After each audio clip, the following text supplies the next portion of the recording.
Stolen Valor by Janson Davies. Chapter 1. The Mold Man. Pernell Fisk's business card was laminated, bold, and slightly warped from years of bleach exposure. It read, Pernell Fisk, Mold Remediation Expert. No slogan, no logo, just a title that sounded vaguely heroic if you squinted hard enough. He was good at his job. Too good, some said. He could sniff out black mold like a bloodhound, trace its spore trails through drywall like a forensic pathologist. But mold wasn't the only thing Pernell hunted. He hunted glory, recognition, the kind that came with medals, salutes, and stories whispered in VFW halls. His apartment was a one-bedroom bunker of delusion. Uniforms from every branch of the military hung in his closet like museum displays. Navy SEAL fatigues, Green Beret gear, Delta Force tactical vests, even a Coast Guard commander's dress whites, complete with epaulets he'd hot-glued himself. Each outfit was paired with a set of medals, some authentic, most ordered online, and one suspiciously labeled Franco-Prussian War Service. Every morning, Pernell chose his identity like a costume designer prepping for a war-themed soap opera. Mondays were Navy, Tuesdays, Army, Wednesdays, Air Force, Thursdays, Marine, Fridays, Coast Guard. Weekends were reserved for Special Ops Composite, a Frankenstein uniform stitched together from surplus stores and wishful thinking. He didn't just wear the uniforms, he lived them. He saluted strangers at gas stations. He barked orders at pigeons. He demanded military discounts at diners, even when ordering takeout. Most people humored him. Some rolled their eyes. A few took pictures. Pernell didn't care. He was building a legacy. His social media was a shrine to his imaginary valor. Photoshopped images showed him rappelling from helicopters, storming desert compounds, and posing stoically beside tanks. His captions were riddled with acronyms and jargon he barely understood. Operation Iron Fang complete. Target neutralized. Semper Fi. Doubters were blocked. Skeptics were labeled enemy combatants. Truth was a casualty of war. But beneath the bravado, Pernell was lonely. His only real combat experience came from a Civil War reenactment where he'd been shot in the back of the head with a paintball by a guy dressed as a drummer boy. That night he ordered his third Purple Heart online. Friendly fire still counted, he reasoned. Valor was valor. He spent his evenings polishing medals, watching war documentaries, and whispering tactical commands to his crock pot, an invention he claimed to have patented in 1983. He also claimed credit for the vacuum hair cutter, the rotating spice rack, and a tactical umbrella that doubled as a bayonet. None of these claims were true, but in Pernell's mind, truth was just another battlefield. On the night everything changed, Pernell stood in front of his mirror, debating which uniform to wear for his weekly military discount dinner. He settled on Marine Gunny Sergeant camis, accessorized with a mismatched array of medals, and an 8-point he insisted was Devil Dog issue. He stepped into the night, boots echoing against cracked pavement, camouflage blending poorly with the neon glow of a nearby taco truck. He crossed the park in what he called stealth mode, crouching behind benches and rolling between trees. That's when the light hit. A blinding beam from above. A sudden lift. Pernell screamed, arms raised in surrender. He expected a mugging. Instead, someone grabbed him by the arms and he was airborne. And somewhere, deep in the cosmos, a mold-scented alien ship prepared to interrogate Earth's greatest military mind. Chapter 2. The Valor Vacuum. Pernell's feet dangled in the air like a marionette mid-panic. His hat slipped off somewhere between the treetops and the stratosphere. He screamed, but the sound was swallowed by the beam of light that had snatched him from the park. Then, darkness. When he came to, he was lying on a cold, metallic floor. The room pulsed with a faint green glow, like a haunted dishwasher. The air smelled unmistakably of mildew, bleach, and something else he couldn't quite place. Hydrogen peroxide. He sat up slowly, metals clinking against his chest. Around him stood 6 figures, tall, slender, mold-colored. Their skin looked like damp drywall. Their eyes were lidless, glowing faintly like emergency exit signs. They didn't speak. They just stared. Purnell cleared his throat. Marine Gunnery Sergeant Fisk, serial number, pending. The aliens tilted their heads in unison. One stepped forward and held up a holographic screen. It displayed a slideshow of Purnell's social media posts, him photoshopped beside tanks, saluting in front of warships, parachuting into a jungle with an orange-tipped rifle. "We have studied your combat record," the alien said in a voice that sounded like a clogged air vent. "You are Earth's most decorated warrior." Purnell blinked. "Oh, that's not exactly accurate. You possess knowledge of every military branch. You have survived multiple wars. You invented the crockpot." Purnell hesitated. "Okay, that part might be true." The aliens circled him. "We are preparing an invasion. We require your strategic expertise." Purnell's mouth went dry. "Listen, I'm not who you think I am. I've never been in the military. I just really like military discounts." The aliens paused. One tapped the hologram. "But your images, your medals, your declarations, they're fake," Purnell said. "Photoshopped. Lies." The aliens stared blankly. "We do not understand this word. Lies." Purnell sighed. "It's when you say something that isn't true." The aliens conferred in a series of squelching sounds. "We have no concept of untruth. All communication is factual." "Well, welcome to Earth," Purnell muttered. The leader stepped forward. "If you are not a warrior, then you must be a scientist. You have claimed many inventions." Purnell's eyes widened. "I mean, I've dabbled." "You will recreate one of your chemical weapons. Then we will determine your value." They escorted him down a corridor that smelled like a flooded basement. At the end was a laboratory, gleaming, sterile, and stocked with chemicals he recognized from his mold remediation kit: vinegar, bleach, hydrogen peroxide, baking soda, even lemon juice. "We will return in 1 hour," the alien said. "Create your formula." Purnell stared at the bottles. His mind raced. He wasn't a soldier, he wasn't a scientist, but he was a mold guy, and these were his tools. He picked up the spray gun. A plan began to form. Chapter 3: Mold Warfare. Purnell stood alone in the alien lab, surrounded by shelves of chemicals that looked suspiciously like the contents of his mold van. The air was humid, sterile, and tinged with the unmistakable scent of mildew. He could feel the spores in his lungs. It was like being inside a sentient crawl space. He scanned the labels: acetic acid, sodium hypochlorite, hydrogen peroxide, citric extract. It was as if the aliens had raided a janitor's closet and called it a weapons lab. "Okay," he muttered. "You want a weapon? I'll give you a weapon." He grabbed a beaker and began mixing. Vinegar for acidity, bleach for volatility, peroxide for the fizz, a dash of lemon juice for flair. He stirred the concoction with a glass rod, watching it bubble like a haunted science fair project. He found a spray gun, sleek, alien, but intuitive. He poured the mixture in and gave it a test squirt. The nozzle hissed, the liquid misted. It smelled like a freshly sanitized hospital bathroom. Purnell grinned. "Let's see how you like Earth-grade mold control." The door hissed open.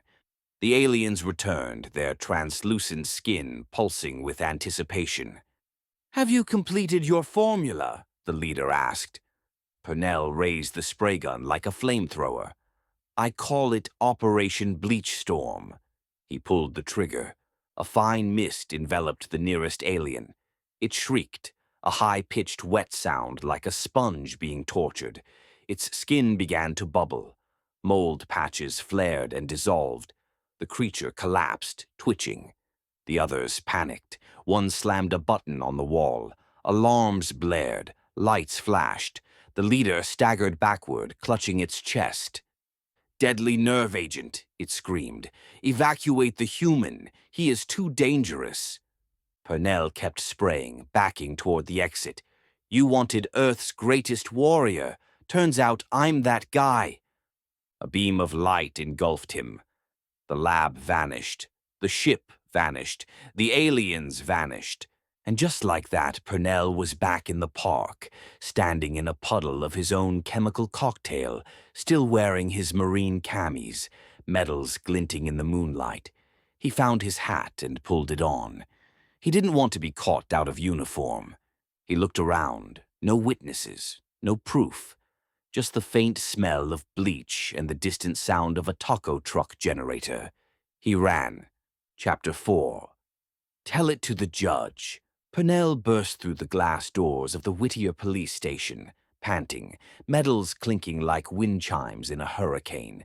His boots squeaked across the linoleum.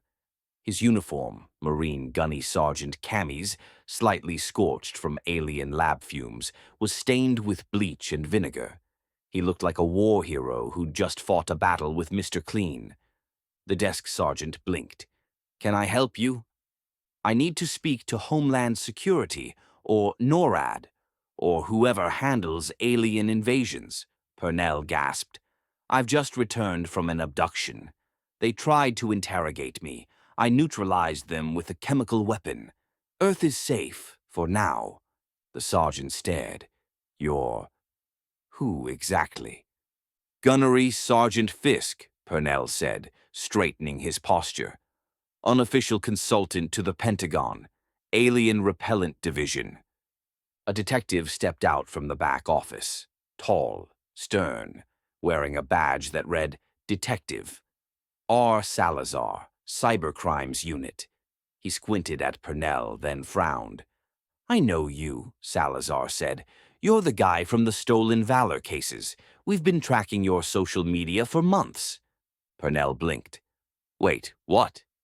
"You've impersonated Navy SEALs, Green Berets, Air Force pilots. You've claimed medals you didn't earn. You've posted doctored photos of military operations. That's a federal offense." Purnell raised his hands. No, you don't understand. I was abducted by mold aliens. They thought I was Earth's top general. I told them I wasn't. They didn't believe me. I made a chemical spray. It melted their spores. They panicked, beamed me back. I saved the planet." Salazar crossed his arms. "You expect me to believe that?" "I don't care what you believe," Purnell said. "I just need to speak to someone in national defense. The invasion isn't over. They'll be back." The detective pulled out a pair of handcuffs. "You can tell it to the judge. He's a retired Marine. I'm sure he'll understand." As the cuffs clicked shut around his wrists, Purnell looked up at the fluorescent lights. They flickered slightly, just enough to remind him of the alien ship's glow. He smiled. Because even if no one believed him, even if he was booked for impersonating a hero, he knew the truth. He was a hero. And somewhere out there in the moldy corners of the galaxy, the aliens knew it too. Chapter 5. Mold in the System. Purnell sat in a holding cell that smelled faintly of disinfectant and stale vomit. His uniform, still damp from alien lab fumes, hung awkwardly on his frame. The metals clinked every time he shifted, a metallic reminder of the fantasy that had finally caught up with him. Across the hall, Detective Salazar typed up the arrest report. The charge: impersonating military personnel. The evidence: a social media feed that read like a war memoir ghost-written by a compulsive liar. Purnell stared at the ceiling. Fluorescent lights buzzed overhead, flickering in a rhythm that felt familiar. He closed his eyes. The alien ship had pulsed like that. The laboratory, the spores, the spray gun. He opened his eyes. "They're coming back," he whispered. The officer outside his cell didn't respond. Hours passed. The station was quiet. Then the phones started ringing. First, a call from a military base in San Diego, then another from a naval facility in Ventura, then a third from a classified installation in Nevada, all reporting the same thing: unexplained mold outbreaks, rapid, aggressive, resistant to standard remediation, communications scrambled, equipment corroded, personnel sickened. Salazar frowned at the reports. "That's odd." Purnell leaned against the bars. "It's not odd. It's them." Salazar turned. "Excuse me?" "The aliens," Purnell said. "They're retaliating. I sprayed their spores. I humiliated them. Now they're hitting back." Salazar stared. "You expect me to believe that?" "I don't care what you believe," Purnell said. "But if you want to stop this, you're going to need my formula." The detective hesitated. He looked at the reports again. The timing, the symptoms, the pattern. He picked up the phone. Chapter 6. Classified Redemption. The interrogation room was dim, sterile, and humming with fluorescent tension. Purnell sat cuffed to the table, his medals clinking every time he shifted. Across from him sat a man in a charcoal suit, no badge, no nameplate, just a quiet authority that made the air feel heavier. "You're not local law enforcement," Purnell said. The man didn't blink.